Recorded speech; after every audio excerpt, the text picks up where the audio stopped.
E os textos da Sagrada Escritura, os textos eucológicos, ele tem um objetivo, uma finalidade, em revelar para nós a força de Deus. A força de Deus que é o próprio nosso Senhor, aquele que morreu, mas ressuscitou, aquele que foi chagado. Ele permanece com as suas chagas, mas agora não mais dolorosas, mas chagas gloriosas. Aquele que não está simplesmente nos céus. Sim, lá é o seu lugar, mas ele se encontra no meio de nós. E as Sagradas Escrituras, então, elas têm essa finalidade, esse objetivo de fazer com que nós cresçamos na fé. Mas parece que isso não aconteceu com Lázaro. Parece que isso não aconteceu com o rico, melhor dizendo. É isso que nós ouvimos na segunda leitura. Nós já sabemos o contexto da segunda leitura. Ela é continuação, não imediata, mas é continuação da semana passada. Timóteo. E Paulo, porque identificou com Timóteo, querendo que Timóteo fosse assim uma pessoa zelosa, piedosa, que crescesse na fé. Ali Paulo, ele diz algo assim muito interessante para Timóteo e logo para cada um de nós. Ele diz: observa, note o teu mandato, ó Filho de Deus. E qual que é o mandato que Deus deu aos antigos e também a cada um de nós?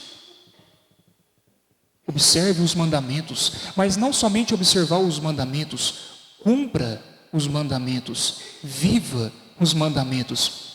E isso parece que o rico não fez. Então, olhe para o terceiro momento que eu dizia do Evangelho, né? E depois, se vocês quiserem, vocês pegam em casa Lucas capítulo 16, versículo 27 e seguintes. Ele diz assim: o rico insistiu: Pai, eu te suplico, manda Lázaro à casa de meu pai. Notem, vou repetir. Ele dizia assim: Pai, eu te suplico, manda Lázaro à casa de meu pai. Ora, será que o rico considerava Abraão como pai? Observem a redundância que o rico fez. Pai, envia à casa de meu pai. Ora, então ele considerava o pai biológico pai. E o Abraão, o que era? Mas se Abraão era pai, o que era o pai biológico? Então vê que aquele homem estava confuso. Ele não sabia distinguir quem é pai e aquele que gera, que tem uma paternidade.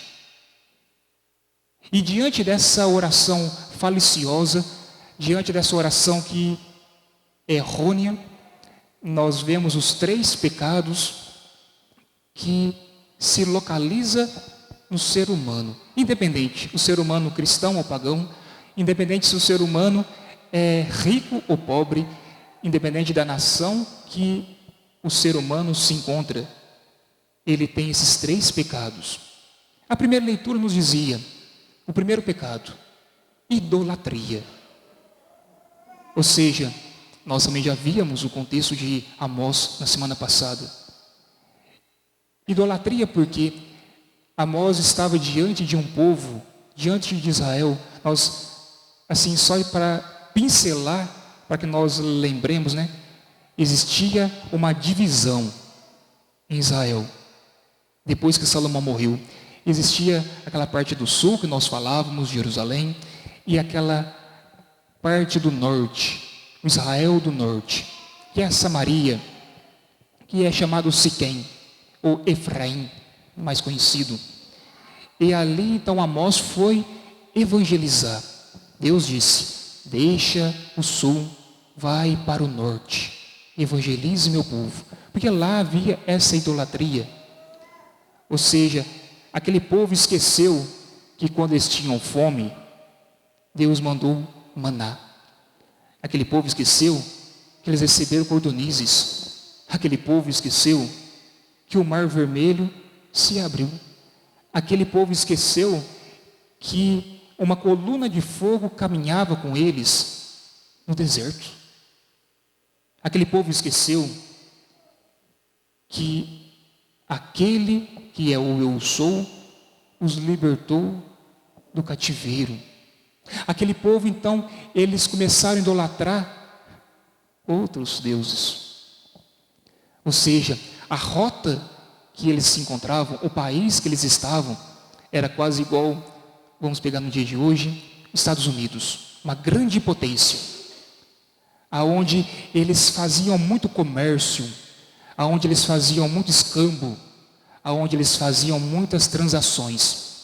Aí eles se apegaram mais nesses momentos da vida e esqueceram de Deus. E aqui, talvez, é uma mera coincidência conosco também. Nós temos tantas atividades no nosso dia a dia, tantos afazeres que a vida nos pede. E aí nós nos esquecemos de Deus. Até lembramos de Deus quando vamos deitar. E aí o corpo já está cansado, que isso é algo normal. O corpo cansa. E aí nós dizemos, não, eu faço um sinal da cruz bem feito, rezo uma Ave Maria com muita devoção, e isso está bom. E nós vamos fracassando na santidade. Nós não crescemos na santidade. E nós ficamos naquela margem periférica da fé. Isso Amós, ele foi testemunhar. Então aqui está o pecado da idolatria. Eu olho para o meu eu, para o meu egocentrismo, aonde somente eu tenho relevância, somente eu tenho importância.